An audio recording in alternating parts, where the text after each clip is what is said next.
J'ai un cancer, comment en parler à mes enfants? On voit ça tout de suite avec mes invités.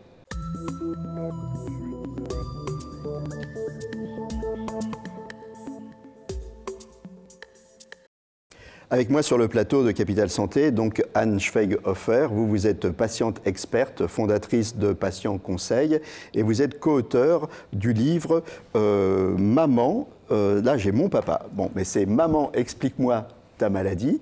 Hein. Et Antonia Altmeyer, vous êtes psychologue au service d'oncologie médicale et de radiothérapie de l'hôpital Nord-Franche-Comté, et vous êtes co-auteur de Maman, explique-moi ta maladie, hein, que je viens de montrer, et de Mon papa est malade. Alors celui-là, on peut le trouver en librairie, et ceux-là, c'est des outils très très importants et très très efficaces, on va en reparler après, et ils sont disponibles, eux, gratuitement dans les services d'oncologie, et c'est le laboratoire Amgen qui vous a aidé à faire ça. D'accord ? Anne Schweighofer, vous avez été diagnostiquée d'un cancer du sein en 2008, avec une récidive en 2010. Vous êtes toujours en traitement, vous êtes maman de 2 jumelles, elles avaient 4 ans au moment du diagnostic, 6 ans au moment de la récidive. Et vous, l'annonce de la maladie, ça a été rapidement une obligation parce que la fatigue, l'hôpital, la perte de cheveux, et puis ce petit boîtier que vous aviez sur la poitrine. Donc c'est compliqué d'annoncer ça à des toutes petites, vos toutes petites. C'est compliqué et indispensable parce qu'évidemment, on partage notre quotidien avec nos enfants. Et donc, quand on perd ses cheveux ou qu'on parle de cette petite boîte dont vous parlez, qui est en fait le porte-à-4 qui permet d'administrer la chimiothérapie, les enfants sont demandeurs des raisons de ces changements. Et effectivement, c'est compliqué d'annoncer la maladie à ses enfants. Ça peut être des moments graves, mais je pense que c'est tout à fait nécessaire. La réaction des filles, c'était quoi? Elles ont eu peur, elles ont pas compris. Qu'est-ce que c'est? Je ne sais même pas si elles se posent la question de la peur, de la compréhension. Pour elles, tout ce qu'on vit avec elles est normal. Hein. Mais effectivement, la perte de cheveux, c'est quelque chose qui est vécu comme une violence. Et puis les questions des copains à l'école et puis les remarques. Mais maman, ta maman a un cancer, va-t-elle mourir? Oui. Donc c'est un moment compliqué. Donc la mort, il faut en parler parce que sinon c'est les autres, c'est les enfants en fait qui vont vous en parler. Il ne faut pas éluder la question. Tout à fait. En fait, qu'est-ce qu'il faut? Il ne faut rien éluder. Il faut employer les bons mots, pas dramatiser. Mais malgré tout, pas minimiser, c'est ça qu'il faut faire? C'est ce que vous avez fait, du moins, vous? Oui, je pense que c'est ça qu'il faut faire. Et surtout, il ne faut pas hésiter à aborder les sujets, mais peut-être pas balancer toutes les informations, peut-être au fur et à mesure de ce qu'il se passe et au fur et à mesure des traitements. Quand ça vous est arrivé, vous n'étiez pas en couple, donc vous avez eu qu'à demander à vous-même. C'est plus facile, finalement, de réfléchir avec soi-même pour savoir quand on annonce ou quand on n'annonce pas la maladie, ou à votre avis, c'est plus compliqué quand on est en couple parce qu'il faut être d'accord sur le moment de l'annonce, tout ça. Qu'est-ce que vous en pensez de ça? Oui, je pense que c'est plus compliqué. Pour moi, ça a été assez facile d'annoncer seul ce cancer sans effectivement se préoccuper de la temporalité et de la souffrance de l'autre. Mentir, ça n'a jamais été une option? Ah non, et c'est presque pas possible. Vous êtes physiquement atteint par le cancer, vous êtes fatigué. Moi, je me souviens quand mes petites avaient 4 ans et qu'il fallait leur donner la douche en se penchant avec des nausées. Il y a un moment, ça demande une certaine autonomisation de vos enfants et donc forcément, non, ce n'est pas une option.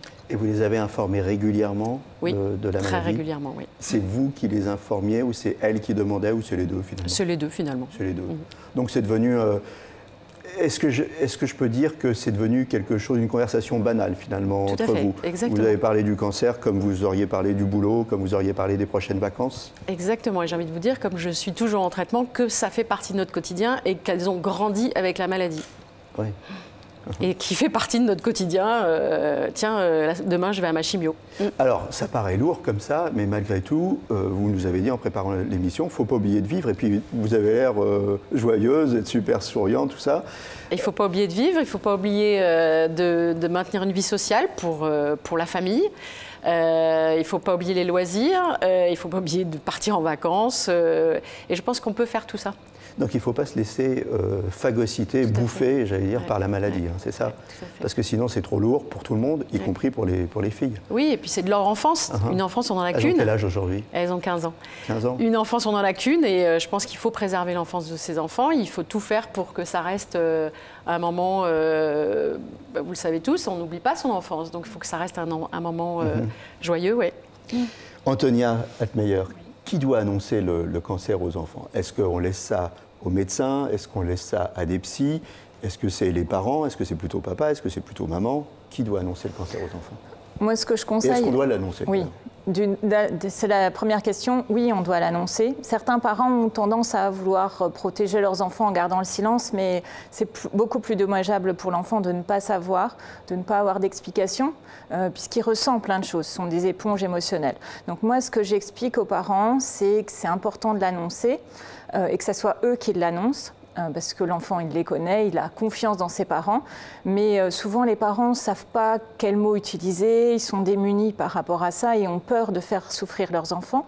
Et c'est pour ça que ça me semblait utile de les aider en créant des outils tels que qui guident les gens. Absolument. Donc, premier point, on l'annonce. Voilà. Deuxième point, c'est papa ou maman, ou papa et maman, mais c'est quelqu'un de proche. Ça peut être les grands-parents?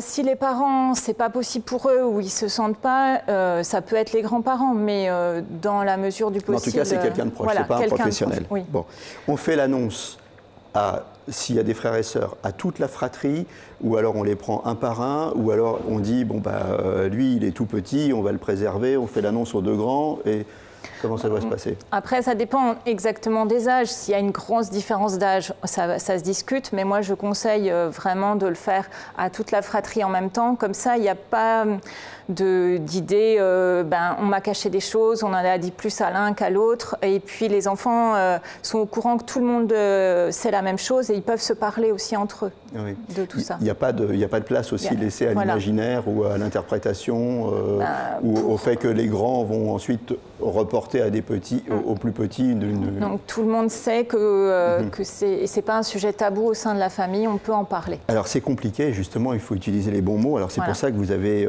écrit toutes les deux ces bouquins qui sont super utiles pour les gens qui ont à faire face à l'annonce et à faire face à la maladie. Il faut utiliser les bons mots. Oui. Alors c'est quoi les bons mots? Les bons mots, c'est de dire la vérité, mais de manière simple, en laissant de l'espoir aux enfants. On prononce le mot cancer. On prononce le mot cancer. On ne dit pas papa est très malade ou maman est très malade. On prononce le mot cancer. Le cancer, c'est le nom de la maladie. Et justement, ce livre, il est là pour lever un peu cet imaginaire et cette peur autour du cancer, de donner de l'espoir, d'expliquer très simplement ce que c'est, mais de manière scientifique et juste, et de lever un petit peu ces craintes, d'expliquer le parcours de soins, d'expliquer les effets secondaires, d'expliquer l'après-cancer. On explique clairement les choses. Voilà. C'est-à-dire sans dramatiser, mais sans minimiser, sans fausses promesses, sans faire de fausses promesses. C'est ça, c'est important ça. C'est-à-dire qu'on ne leur dit pas papa ou maman va guérir, alors qu'on sait très bien que peut-être pas. C'est possible que malheureusement ça ne fonctionne pas. Le livre n'aborde pas la question de la mort, c'était volontaire pour donner un message d'espoir, puisque ce livre est utilisé au moment du diagnostic. Donc il faut donner de l'espoir, mais pas des faux espoirs. C'est ce que vous nous dites, c'est ça?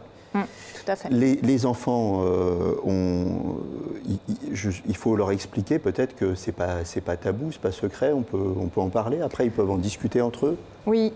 Et ça, c'est effectivement pour ça qu'on a fait double entrée. C'est un message à la fois pour les enfants, mais aussi pour les parents qui peuvent avoir tendance à dire c'est un secret, on ne le garde que dans la famille, par peur justement d'avoir des réactions des petits copains qui disent des... On avertit l'école. Et on avertit l'école. On avertit l'école pour que la maîtresse soit au courant, puisse être vigilante par rapport à...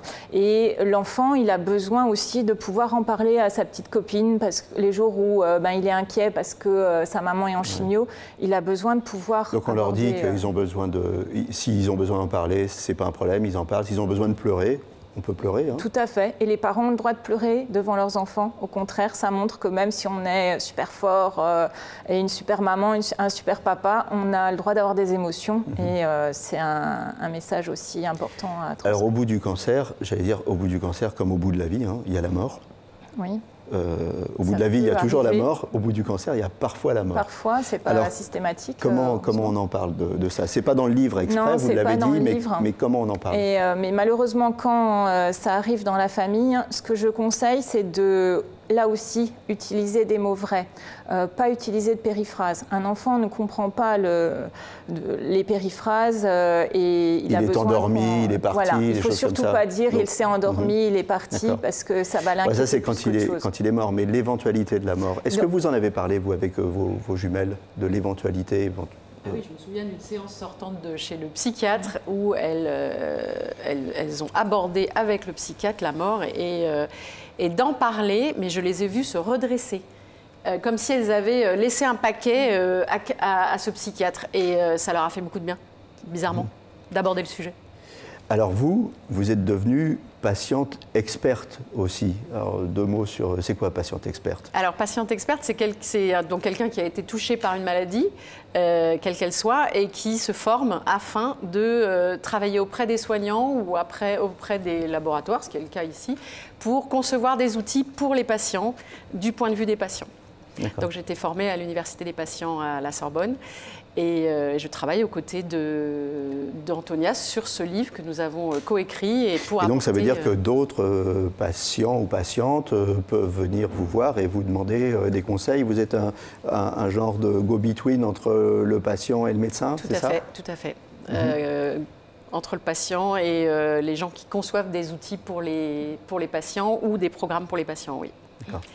On arrive bientôt à la fin de l'émission. Si on doit donner des conseils aux papas, aux mamans, si on a un conseil à leur donner, qu'est-ce qu'on leur dit? Dire la vérité? Oui, dire la vérité et de ne pas hésiter s'ils en ont besoin d'aller consulter un psychologue pour les aider justement dans cette démarche-là et pour avoir plus d'assurance face aux enfants s'ils en ont besoin et que les psychologues sont là aussi pour les enfants quand c'est nécessaire. Qu'est-ce que vous dites, vous, maman? D'être complètement dans la transparence. Complètement dans la transparence. Complètement dans la transparence, voilà. Oui. Et vos filles, est-ce qu'elles vous ont reproché un jour d'avoir été dans la transparence ou au contraire, est-ce qu'elles vous ont remercié d'être dans la transparence? Ah, j'imagine qu'elles me remercient, mais elles ne l'expriment pas forcément. C'est des ados en même temps. Hein. Les ados, c'est pas toujours adorables. Facile. Non, ça rassure les enfants de savoir la vérité. C'est vraiment très important. Donc, la vérité, c'est là-dessus qu'on va se quitter. Je vous remercie à toutes les deux d'être passées sur le plateau de Capital Santé. Antonia, je rappelle le titre de vos ouvrages. Maman, explique-moi ta maladie. Mon papa est malade. Je vais montrer les deux. Voilà, merci à toutes les deux, merci, on souhaite bon courage à tous les papas et à tous les mamans qui sont atteints d'un cancer. Prenez bien soin de vous et à très bientôt pour un nouveau numéro de Capital Santé. Merci.